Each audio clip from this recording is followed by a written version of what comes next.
All right, guys. Well, we got it ordered in from. Shout out to Tick Performance. Got the stage 3 cam. Got it in yesterday. Yeah, yesterday.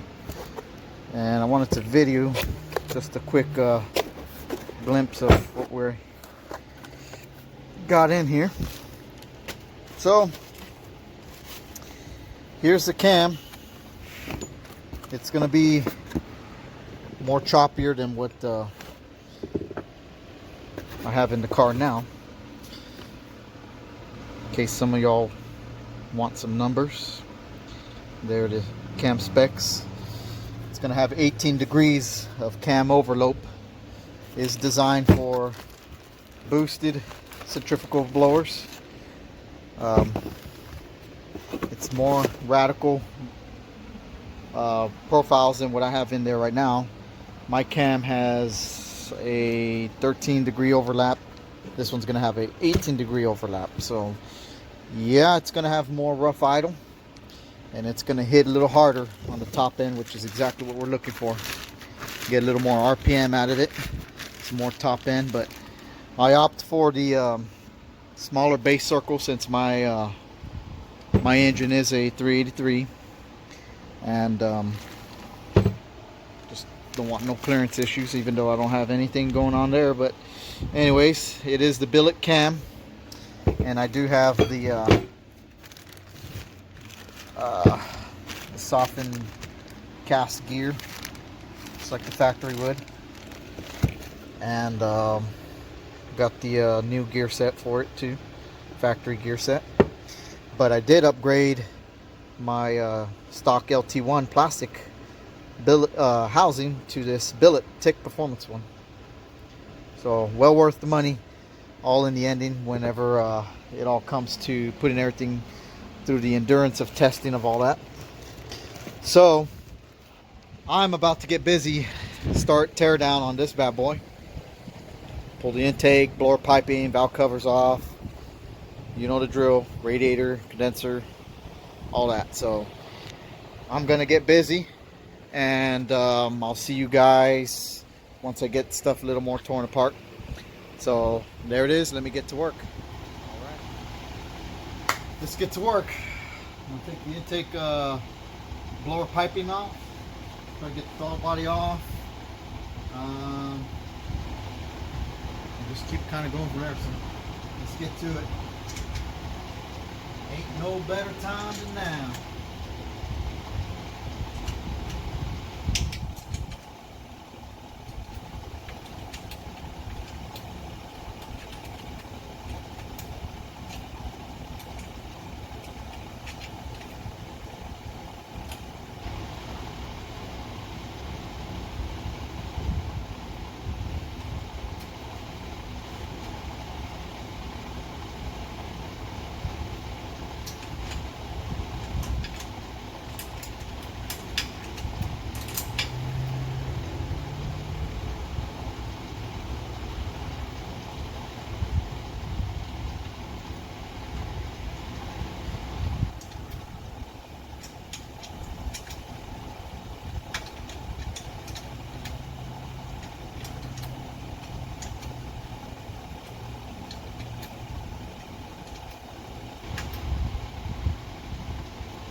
Yes, usually I would use a socket, but I don't know. I don't feel like going over there and get it. I know it would have taken me longer. I know it is taking me longer with the wrench, but I'm stubborn.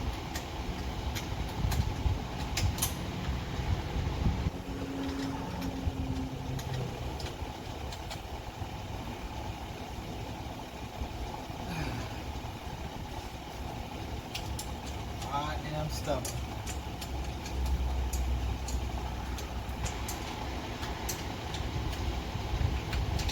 It's been a long day. So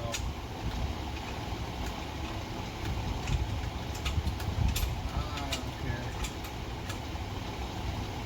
This is my chill mood right now anyway, so I'm not trying to get this done in no record time. I'm not racing anyone. Okay, little fast forward here. Got the intake off. Got the injectors off. All the vacuums, miscellaneous wiring.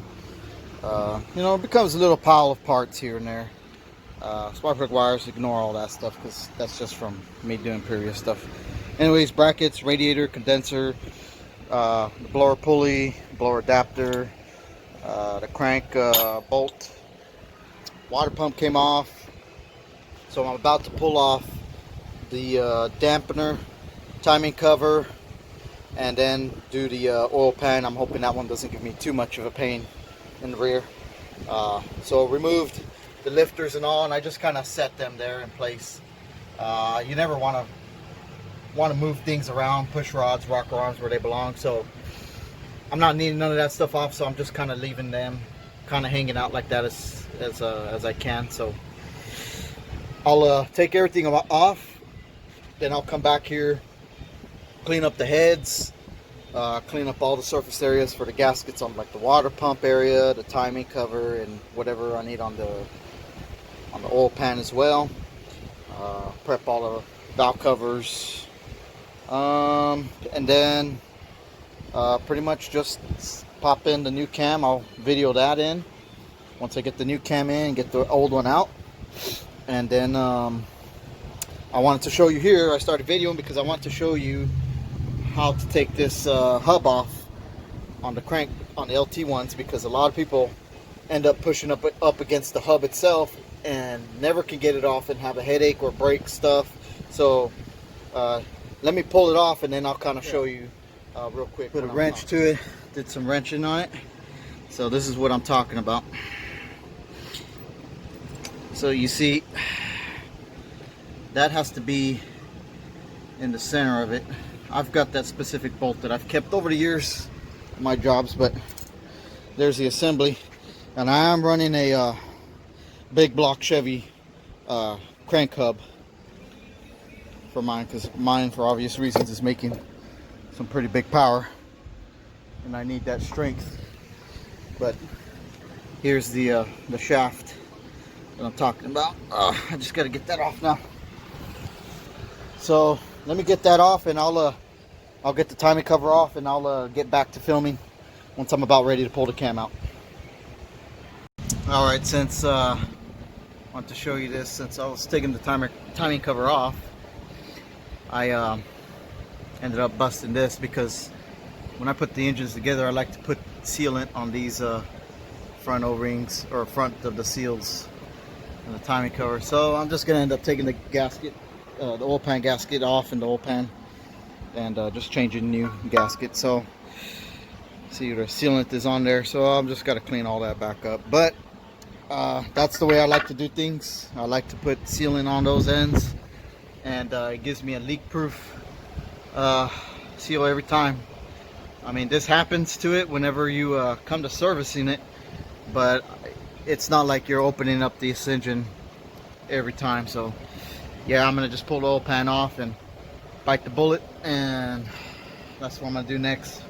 But I'm gonna swap this cam in there first. I'm gonna take apart the rest of the timing chain and put the cam in, and then I'll worry about that oil pan once I get there right now. But here's my reluctor. This is an EFI 24X kit, so I'm gonna go ahead and take all this off.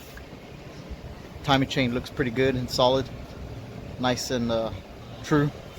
So I'm gonna get it onto top dead center, pull the cam out, and I'll show you that, and then I'll put in the new cam and clean up the mating surfaces and all that good stuff. Alrighty. Okay, so we got the rest of the stuff out. Timing chain, retainer plate that goes for the cam. So I'm about to go ahead and pull it out, pull the old cam out. I'm gonna get you guys a I'm gonna lower down the car and I get you guys a top view of it. So let me. Okay, that's about as good a view as I can get you all for right now. Just so you get an idea, I'm sure everybody's seen the cam come out. So let me get it out and we'll inspect it, which I'm sure everything looked good. Lifter wise, it never made no noise. All I'm doing is just upgrading. So that's the whole purpose of this cam and video swap. So pull the old one out. Oh, I got some push rods in my way. So again, you can pull the push rods out completely, but I choose not to.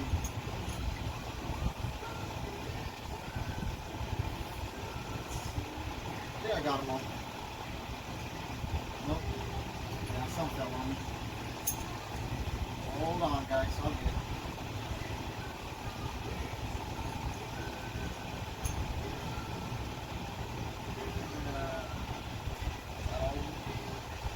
One more.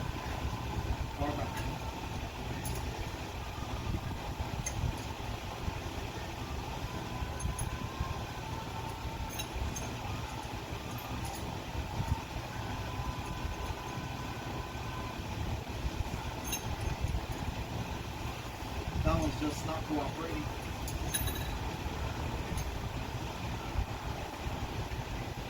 I might have to pull it out. It's just falling down on me. I'll just set it out right here.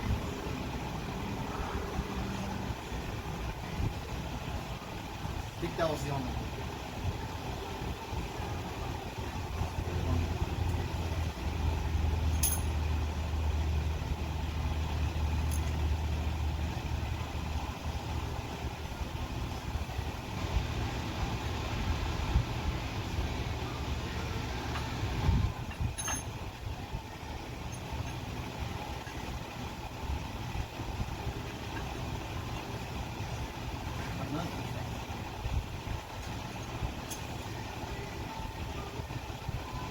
What I probably should have done was put like a tape on them or something.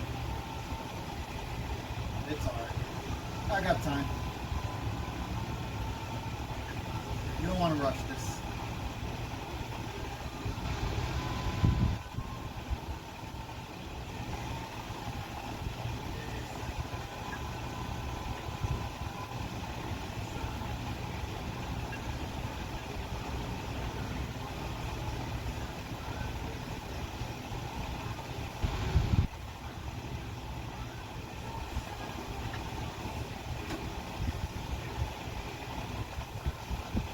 We got it. Whew, it barely cleared. I'll be honest with you. I thought it was gonna hit the support that I have here for the radiator, but anyways, it was like it barely cleared. Anyways, here it is, the old one. Boy, it sure looks beautiful. It is in pristine condition still. I mean, this cam did me well. I mean, I put down over 1,000 horsepower on this sucker. I think I said 13 degree overlap, but I think it was 12.5 degree. One in. Here's in comparison from the old cam, and this is a new cam.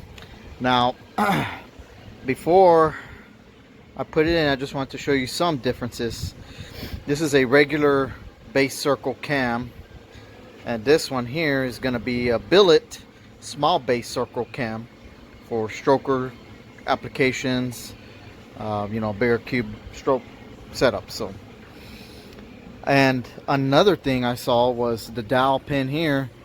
When I got this cam before, it was just like this one. So before I install it, I've got to hit it in, or actually, you know what, I could hit it in once I install the cam.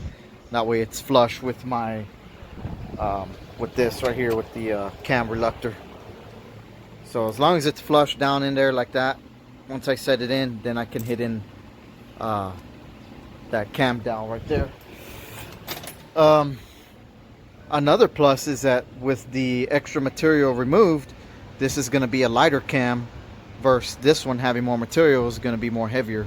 So I thought I'd just bring that up real quick before I slapped it in there. So, all right, so I'm about to put in the new cam. So here we go.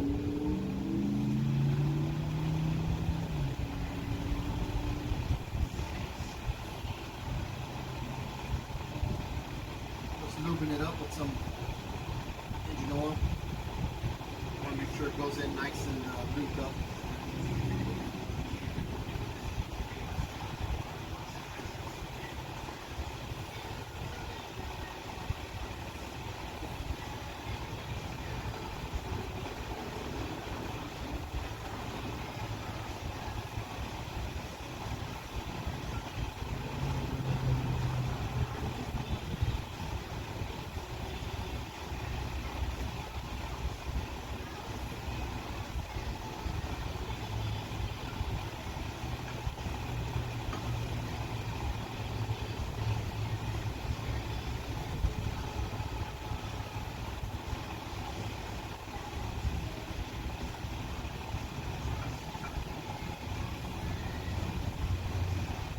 For the ending, I had a bolt in handy. I'll just put it here at the end, just to kind of help me with leverage, so I can pop it in easier. Slide it right in a little bit easier with more leverage. And that's it. Just put a little bit more oil here, the last one. Rotate it a few times just to lubricate everything, and she is in. Now, I'm going to clean up all the gaskets and stuff. That's the least part that you'd like to do. That's the least fun. So I'm not going to show none of that. So I'm just going to skip forward to where you see all that. And I'll probably end up doing the oil pan and the gasket. You won't see all that. I'll just show once I start putting it together. I'll see you then. All right, so I just about cleaned up some of the stuff on the block, timing cover. I did get the oil pan off. That's a pretty big setback just doing the oil pan alone. Got to drop down the K-member, remove the motor mounts.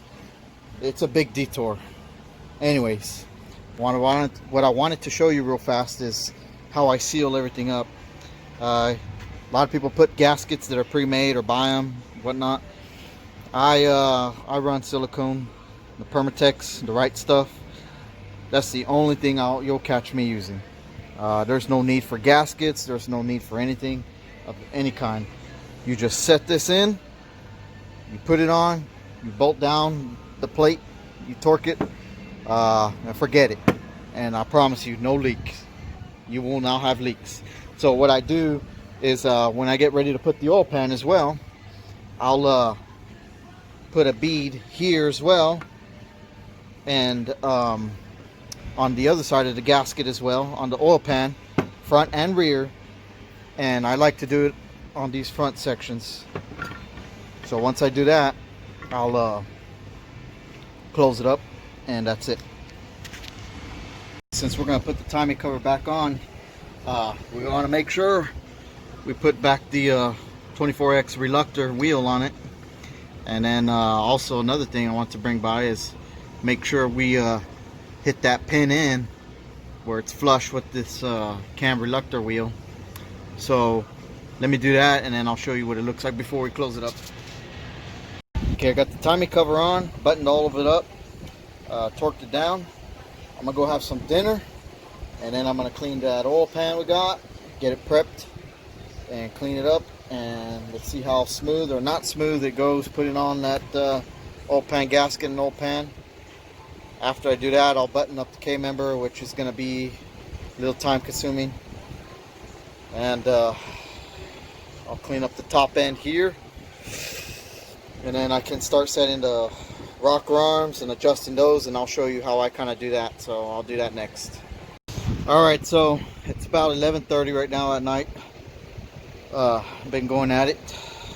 It was a lot of dilemma with the oil pan, but it went pretty smoothly, as smooth as it can go. It just takes a lot of time to do this. Sealed it all off. Oil pan is good. Starter's back on. Rack and pinion's back on. Steering neck is back on.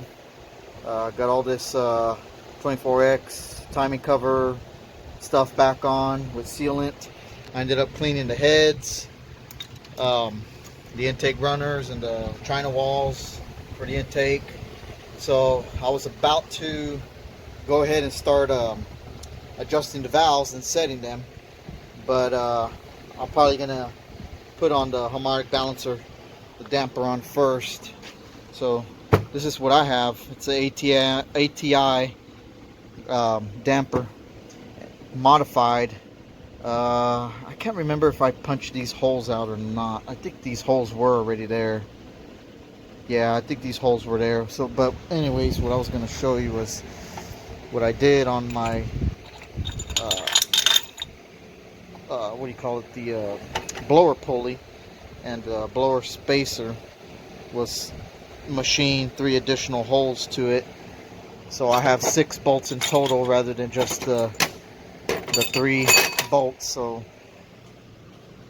they are cut 3 more holes and it all lines up. But anyways, let me go ahead and put the damper on.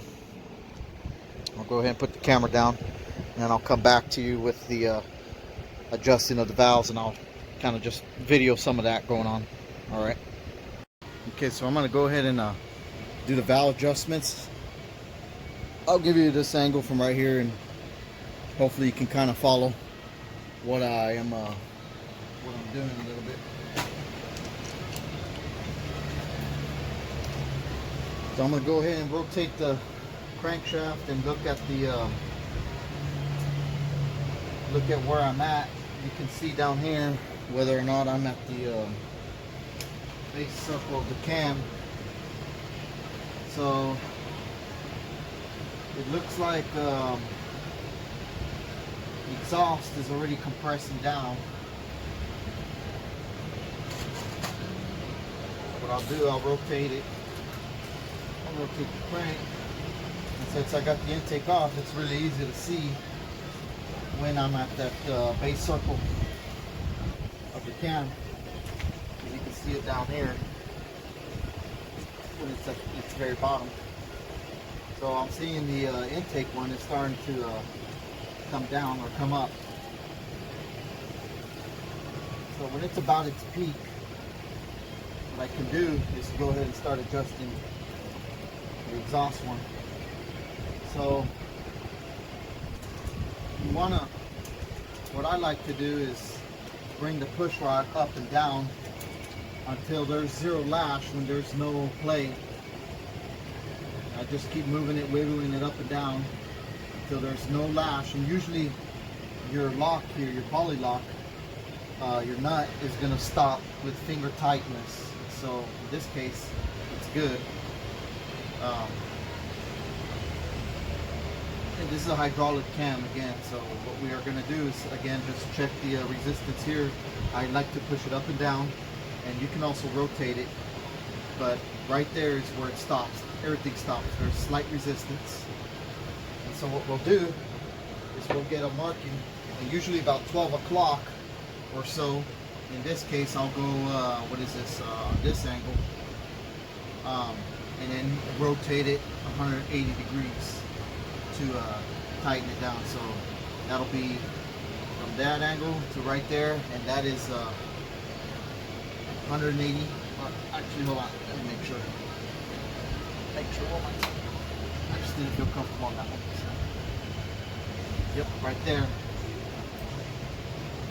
So we'll mark where this is, and we'll do 180. Right there. Perfect. So now we set that one, the lifter preload, and we'll go ahead and tighten down the center lock here. That's good there. Actually, I'm gonna go get a wrench.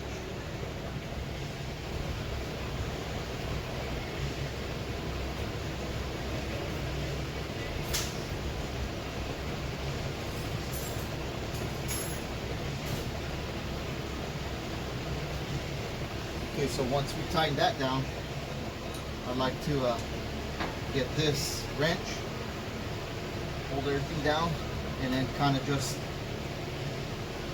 give it a slight cinch down from that point. So we'll rotate it. Now the exhaust is set. We'll watch for the exhaust to do the same thing. we'll keep rotating the engine. We're watching the exhaust until it starts to come up. And there it goes. And as the exhaust is about right there,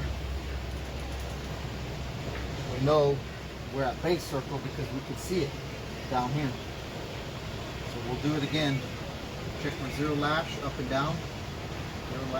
Zero lash is right there. Perfectly fine. Resistance on the push rod. We'll mark where our tool is. And we'll give it 180 degrees rotation. And then we'll lock it down. Get a wrench here.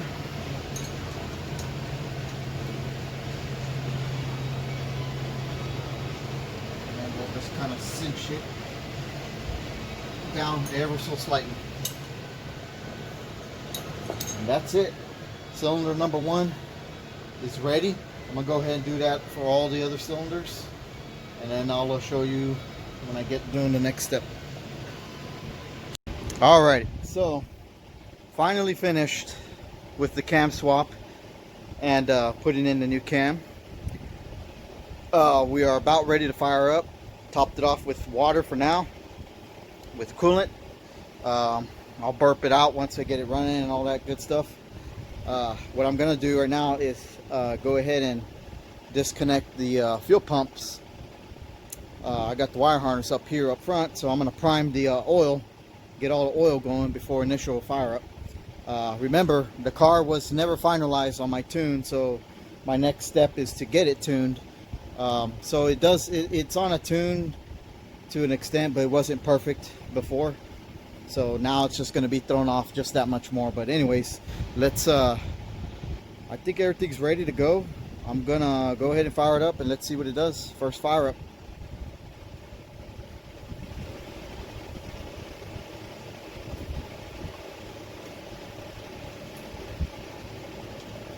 So it shouldn't run right there.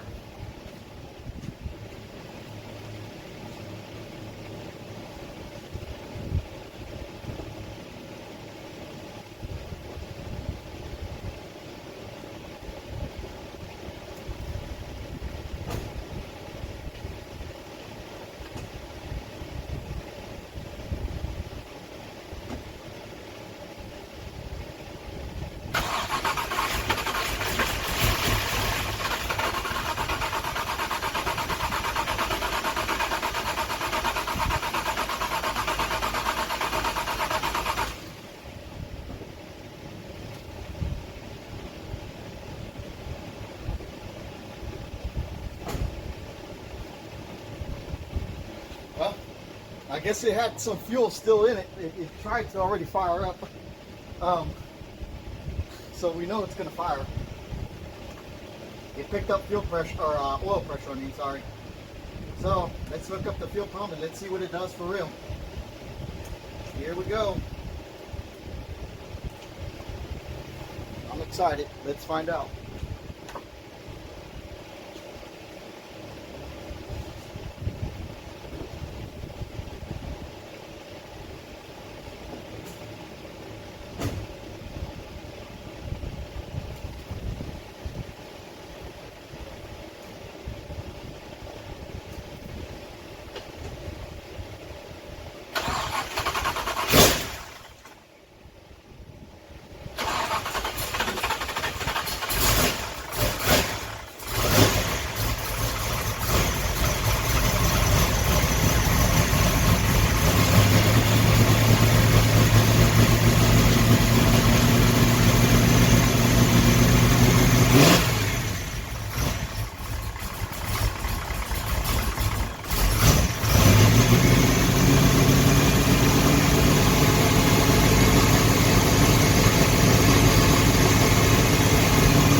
Done. I was hoping it'd stay running, but yeah, it sounded like it was it flooded up, so I'm not sure. It's hard to tell with getting it all tweaked up. I'll just have to get the tune on it, so if I can get it to run again, I'll try to get a short clip of that. So anyways, there concludes for the cam swap. You guys stay tuned for the next step, which is the tuning and seeing how much more power we make on this thing. All right, but anyways, thanks for watching, guys, and as always, have a good one, and God bless y'all.